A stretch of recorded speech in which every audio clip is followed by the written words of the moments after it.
right. So let's get it right. I was actually had these moving averages up because I was actually breaking down the tracing for some of these stocks. But before we get into that, I want to talk about your issue you got going on. So you say you're gonna. So you thinking about MNQ or MES? Which one you feel like you're gonna do? Uh, Knowing me, I think it's gonna be MNQ. MNQ. All right. So this is how I like to bust the math down, right? I'm gonna do it all here on the chart. You know, and then the calculator too. So you already know how we do our chart setups, right?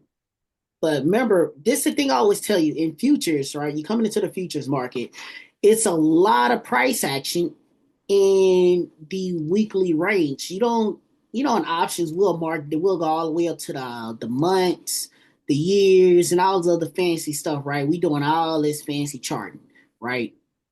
The thing about that's necessary because the money is made over time. But in the futures market, the money is made in a shorter amount of time. So what we're paying attention to is the weekly range.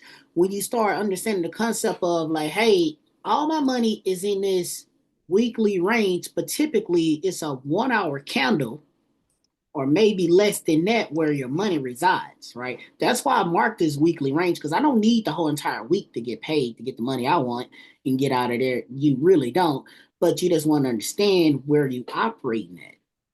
That's why we go down to it. Now, we start busting it down and you start saying like, hey, this is my range I'm working with. Day by day, we mark our highs and lows, we mark our closing levels, all that good stuff, right?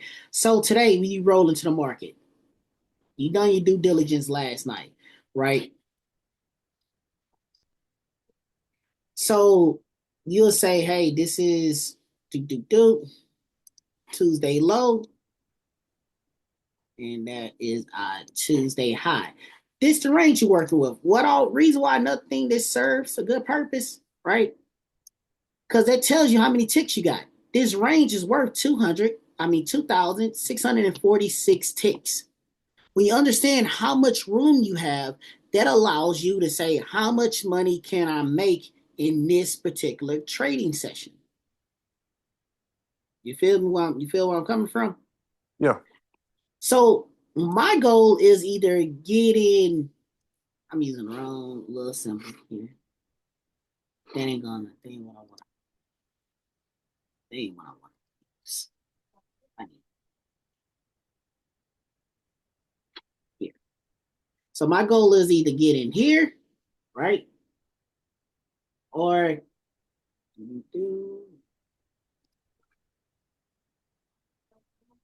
rotate that here. Either the high or the low, right? Of one of these sides of the market. Because I know for sure, yes, this is on the board, but good and well, it may not hit all of that. So at least I got to see the value of today's range, and then I need to see where at in the market will I get my reversal back into the direction of the higher time frame traders, right? So let's do the math real quick. If we got a range of 2,646 ticks or $666 range, right? So we're gonna say, well, how many ticks? What's the value count on the MNQ? That's 50 cents per tick, right? Six, boom, boom, boom. So times 50 cents, boom. So it's 1,000, right? $1,323. So we're gonna type this out. This is gonna be a little slow and steady, so y'all gonna have to bear with me today. We typing. All right. What my boom. Okay. So we got ticks, TK. So y'all know what that is. 2006, boom. We want to put that X times, okay, dollar signs, 0.50 cent. We hit it with the equal. Boom. 1,000. Boom. 323. Okay. So potentially this how much that range is worth, right? But we ain't crazy. So we at least know what that they really do today, right? Technically, from this point where the market went, you actually only moved 1,652 ticks, right? But if you timed it correctly, understanding where you at, right, by simply marking out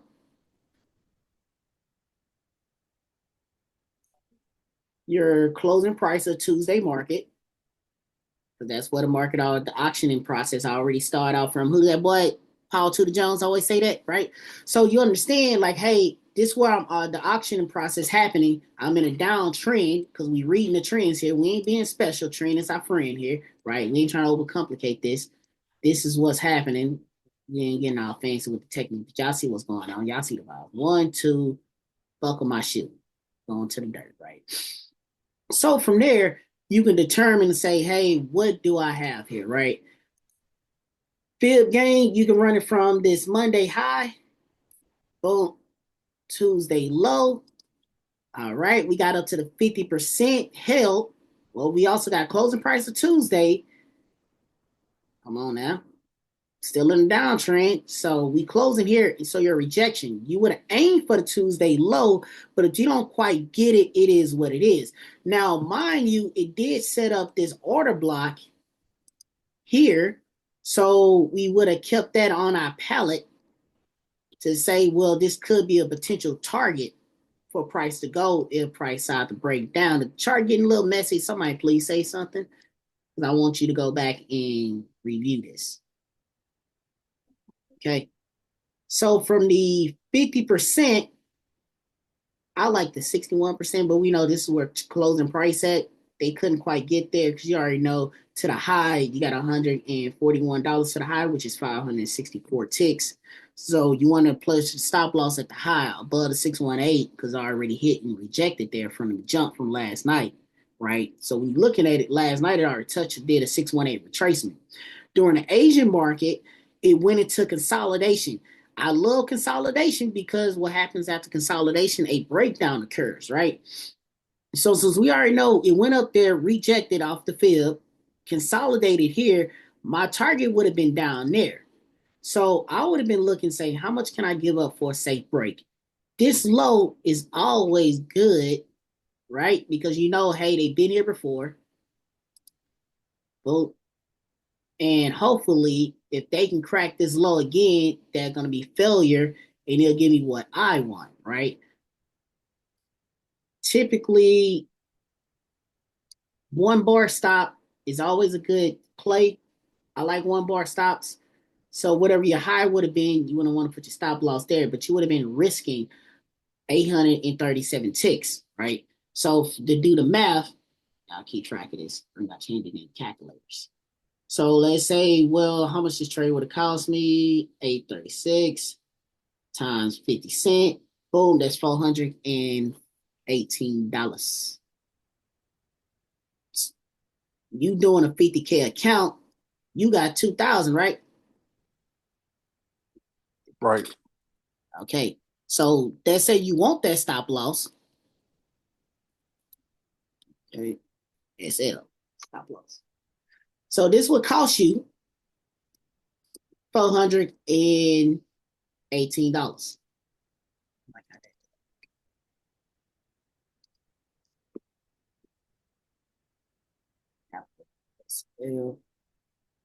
Oh, all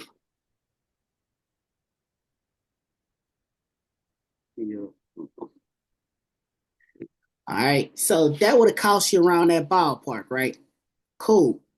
Now, when you start thinking about it like that, you're gonna say, all right, cool. This stop loss is gonna cost me 400 some dollars. All right, my stop loss is 2,500, 2,000. Which one again? 2000. All right, cool. 2,000.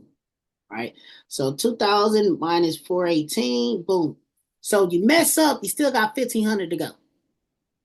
right? But you ask yourself, will I be 400 some ticks wrong? I never want to be that. But just in case, that's how you got to play your game because we are on a higher time frame. You will go down the lower time frame, look for better entries, but you do have a break level that you're looking at, and that's the game. So you'll say, well, is this stop loss worth it? The risk to reward, potentially. I got a $1,400 tick, 1,400 tick count that I can possibly get if they even return back to the low, right? Or you can say, well, how much money are you looking to make per day? Do you have that number in your head? I would love uh five five hundred.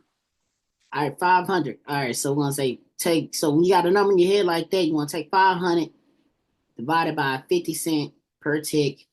All right, so you need 1,000 ticks. So where is your 1,000 ticks at? All right.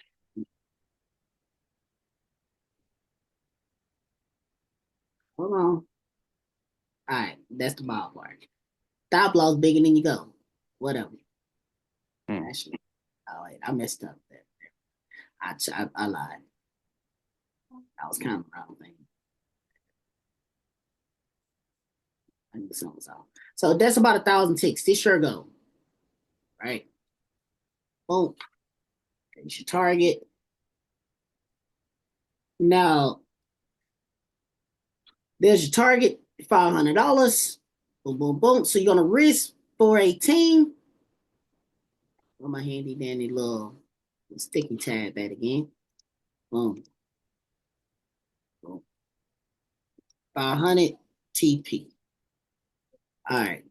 So you see now we got a discrepancy here, right? Right.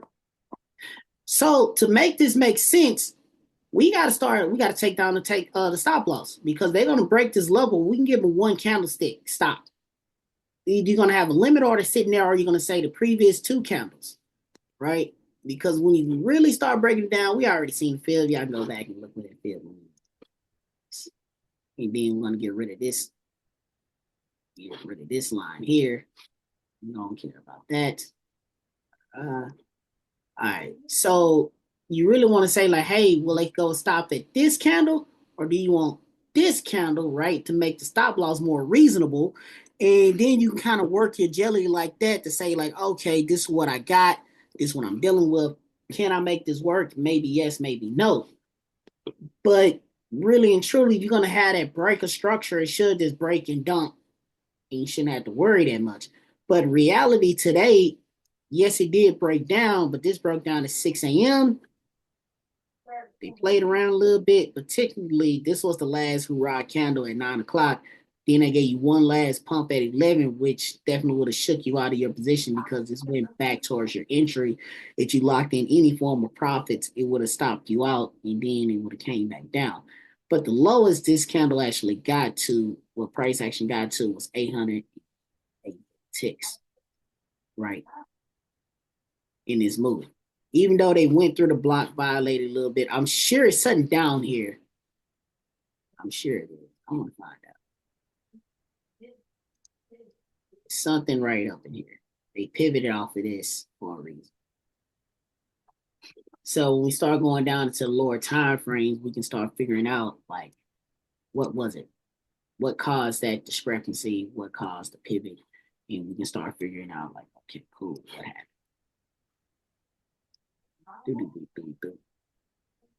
And also that all will help you determine like, hey, this clearly see this blocking went down. They've been there before, tested it, came out. Okay. Yeah, we got a lot of imbalances here. Mm-hmm.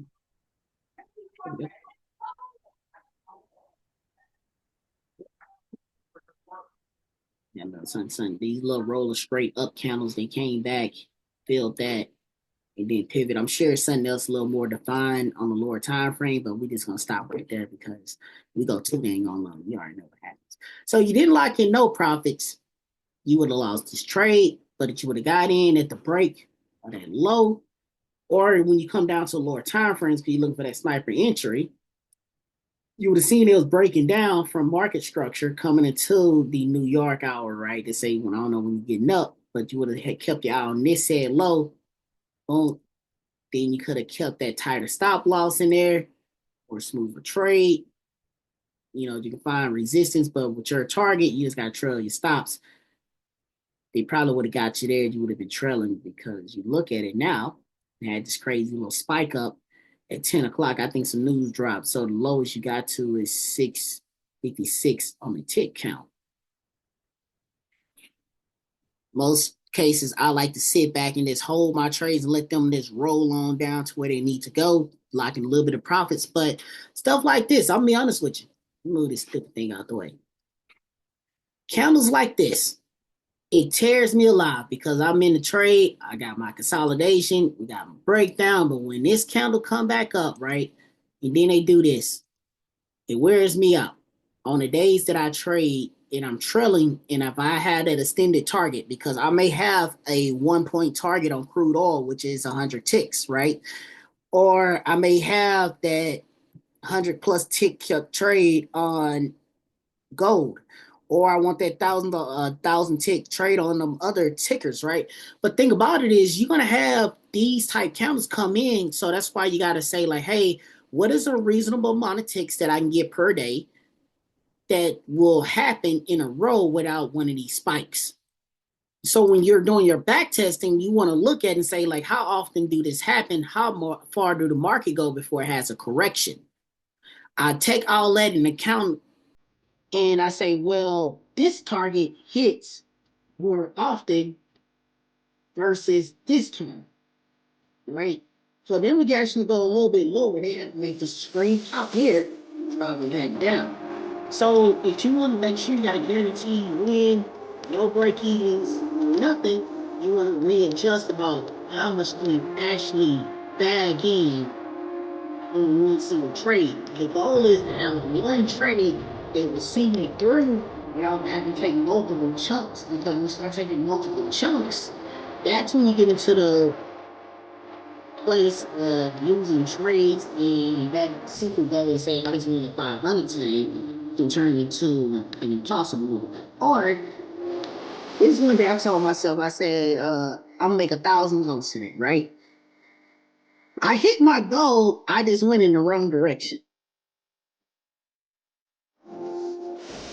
You can see him, you can see it again. You get what I'm saying. I hit my goal, I just went in the wrong direction at the lap about it. Because I said, well, I didn't make 1,000, I lost 1,000. But the fact that I lost 1,000 proves that I can make 1,000. If you can lose it, you can make it. Cause somebody made it while I lost it. So my money has to go to somebody. The same as somebody made that money. You do. So you gotta think about that. So even you lose a lesson in that. If you can lose big, that means you can win big. It's powerful. You can't lose big and win small. That doesn't make sense, right? You just have to figure out the math and work the mechanics to win better in your favor. That way, when you are setting these trades and say, well, I know I'm gonna shoot for the moon, but this star right here works just fine. Now, I always like to put my take profit far out there like that, but I also like to trail price to say, well, I'm satisfied with these key numbers as price is falling. So if it do whip back and do something aggressive, I can have some profits locked in, still be a great trading day. I can shut it down and go on with my life. So that's the mindset I approach the market with when I'm doing all of this stuff. And even with those, if you're not losing money and you can cover your trading fees, so you're going to be trading micros, you want to be a little more aggressive by saying, I'm going to lock in 2 to 3 ticks. Because of the commission fees, you just lock in 1 or 2, you'll slowly lose the account just by paying out fees to trade. That makes sense. So the fees are not your friend. That stuff compounds. That's why we don't want to have multiple trades in a trading day in the futures market, because the hidden fees of the trading burns your account alive and eventually it eats away at your profits. So if you are making profits or small profits, it will slowly chip away at them. And then when you have a loss, because nobody perfect, we all going to take a L. when you say, hey, I'm risking 400 per trade or 200 per trade, man, you must remember, even though it's that one loss where people always say, oh man, I only lost once, but I be doing good. But when I lose, I lose. They didn't think about the fees they paid to participate in the market. When you forget about the fees you pay to participate in the market, that eats up your account slowly. Then when you take that big loss, that blows your account. And people wonder what happened. It was only one loss, but they did not equate the maintenance fees to participate in the game. So this is why I always say it's a one and done. It's possible. Two max. No more than five, you tripping. You shouldn't have to run and gun and shoot at the market all day long. You shouldn't be, getting into a gunfight trading. It should be simple. You hit your look for the setup. The setup's not there. Don't trade. If you're distracted, don't trade. You frustrated, don't trade. If somebody is calling your phone and you got to pick this phone up, don't trade. You need to be in a flow state. Getting out of flow, having subpar attention, and you're trying to make a scalp or a quick day trade, that entry need focus. Either back burner that conversation or whatever that problem is, or let the trade go. You got to pick one. Yeah.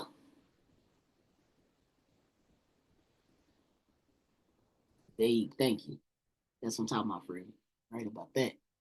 Now, when you think about it, it breaks down to math and mindset. The difference between a winner and a loser, somebody lost in his damn dump, right? Who? Probably the person took the reversal and fell asleep at the wheel because they thought it was going to go to the moon, sweeping the high, right? They said, hey, man, we got the London high here. We already swept liquidity on the low, blah, blah, blah. We're going to go for this London. Whoa, where my London at? Yeah. We got our London high. We already ran lows, da, da, da. We're going to do this.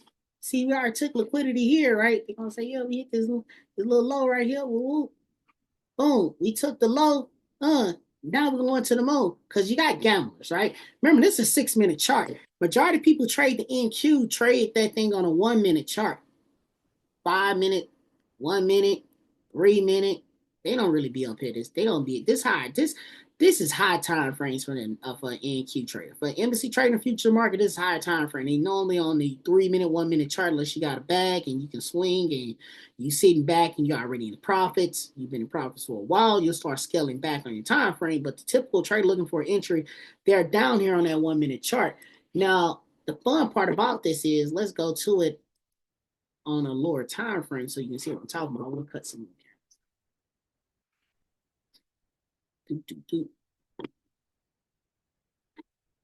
So you see at that pivot, you got 3 strong candles. Oh. It used this would have put a limit order above this candle. That's 500 ticks right there. Feel on top of my. So in most cases, Lee, if you looking for 1,000, you catch 2 500 tick plays like this one gave, you would have hit your goal too. So it's about how you break it down, but you want a nice smooth continuation. You look for the higher time frame setup and the breakdown, which is easier. You'll pay less fees that way. But you go into the nick and dime market, you need guaranteed setups. They're going to yield results. Or, I'm only trading one direction, which is going to be down for today. So even when they do pop, right? Failing to make new highs, you got an aggressive pullback. They failed to make new highs, then you already know what time it is. You could have got in right here, caught the rest of that smooth transition down. This is what I mean by 1-bar stops, right? So you would have said, hey, I'm going to put my stop loss, entry right there, stop loss at the top of that candle, right? I'm smooth out here. Aim for the low. We always aim for the low. Always aim for the previous low, please. They came from is where they going. All right? Gotta know. Gots to know. I like to stop a little bit above because I don't want to be greedy because they always like to stop a little bit above. I like to get off a little bit above because they're going to be racing towards this level. If they're going to touch it, cool. I want to be out like up in this ballpark up here. So they raced up, they'll take me out, cool. then they let the suckers who greedy, they get more. Hey, have at it. I want to get out here. But you see what I mean, though, right? Just by some saying, hey, I want to get to that pivot, boom, boom, they break that. Or I'm going to say, man, they rejecting. This already a lower high, right? I mean, it's a lower low right here for sure because they couldn't sweep that. They just boom, filled, boom, 180 candle, right? You catch them on the break of that, like let that week come in, boom, boom. So you just automatically put a 190 tick stop loss on this, right? And then you got a potential gain for 584. It makes sense to me. You traded micros, so they ain't a bad play, right? So let's do the math on that. So you got 190, boom, boom, boom, times 50 cents. Boom. You're looking at $95, right? As a stop loss. So you put that in there. Ooh, ooh, dollar signs, dollar signs. Stop loss. Okay. Boom. Then we're going to come back this way. But profit target is 584 ticks. Boom. Times 50 cents. Boom. So you're looking at $292 on a take profit. Dollar signs. So when you start looking at your risk to reward like that, now you move different. What's my name? Did it go away? 92. I ain't gonna read that. But yeah, so when you start looking at it like that, you can say, do I got $90 to spare? Do I got $100 to spare real quick? I'll take that risk. Let me run down on that play. So from there, you would just deduct that and say, well, my stop loss is this to blow that account. How many trades can I play out, right? How many trades can I really get? So you got $2,000. If you're going to do a game of averages to say, well, I'm not going to risk more than $150 per trade, right? So they give you 13 trades. But you start doing $400 a trade, now you ain't going to get that many, right? So they say you got 2,000, boom, boom, boom, divided by 400. Now you got 5 trades to play with. That's why I say your stop loss matter, your entry matters. The worst the entry costs you more money. You're going to have to put up more money to actually get a better stop loss. So the better the entry, cheaper the stop loss. This is how a game goes. Better the entry, cheaper the stop loss. Bad entry, gonna cost you, my boy. That's why they got the early bird special. You get in early, you save money. You come late, you gotta pay the premium. You gotta pay the skip line. Yeah, that $20 parking, $40 skip the line, $100 VIP. Come with a bottle, a session, 10 people. Don't listen to me, that's bold, baby. Oh, old days, club life. All right, but when you start doing the math, this stuff become very simple and easy. When you get into the futures, it's all about mathematics. Doing your math ahead of time to let you know should you roll out of bed for this. In certain trades, if the stop loss costs too much money to have, I don't roll out of bed for it. I leave it the hell alone. I'll go on about my business and I'll go find something else to trade, or I just don't trade. But if the stop loss is reasonable, the take profit is plentiful, I'm there like swim well, okay? I'm in there. So that's how I run it. That's the mindset I have when approaching it. And it saves you a lot of time and headache. And at least it lets you know where you went wrong. You can say, well, I took too many big trades that had cost me too much money to maintain. Because another problem is the dreaded, I moved my stop loss. People love to do this one, right? They'll be like, oh man, they're going to hit me. I need to put my stop loss here. Now, instead of you having a 190 stop loss, now you're talking about you need a 267 stop loss, which is bananas. You that's moved your stop loss. You was wrong here. You damn wrong here. Why not be wrong here? Get out, go reevaluate, go home, come back, and be smooth later. But you start doing this janky crap, you tripping. If you're going to stop you out, let the market stop you out. Learn from your mistakes. Better luck next time. You'll be okay. You got a job. This ain't your only form of income. You won't die by letting the market get away that day. But you will have an account where you can come back to the market tomorrow and potentially get those same gains from the experience that you got from the day before by getting stopped out early, taking a loss, or getting that full win. Experience what counts. Experience what transfer into larger accounts, more money in the bank, and happiness. Experience. Get rich quick, unleash you to the poorhouse faster. And on that note,